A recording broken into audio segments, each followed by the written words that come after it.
மவுத்துக்கு பின்னால் கொடுக்கறதுல எல்லாரும் ஒரு மண் பிடிச்சி போடுங்கன்னு சொல்லுவாங்க. நானும் தான் அதை யோசிச்சிருக்கேன் எதுக்காக கொடுக்குறாங்கன்னு சொல்லி. குர்ஆன்லேயோ ஹதீஸ்லேயோ அதுக்கு எந்த இதுவும் இல்லை.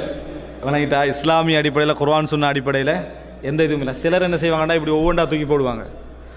அது எதுக்கு செய்கிறாங்கன்னு இல்லை. மார்க்கமெண்டு செஞ்சால் பிழை, சாதாரணமாக செஞ்சால் தவறெல்லாம் இல்லை.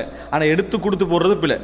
என்னது அன்றைக்கி ஒரு மண் எடுத்து போடுங்க, அவர் மண் தூக்கக்கூடாத அளவுக்கு ஒரு சோகமாய்ப்பார், இவர் எடுத்து கொடுக்குற இதெல்லாம் பிழை.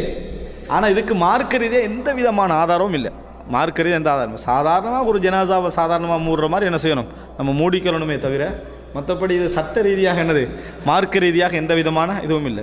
ஒரு முதலாவது குடும்பத்தில் உள்ளவங்க மண் போடுறாங்கன்னா தவறெல்லாம் இல்லை. அதில் இல்லை அதான் சுன்னா, அதான் மார்க்கம், அதான் தீனன்னு சொன்னால் தான் அங்கே தவறு. குடும்பத்தில் உள்ளவங்க தான் அதில் என்ன செய்வாங்க, முன்னுக்கு நிற்பாங்க, அவங்க தான் மண்ணை போடுவாங்க.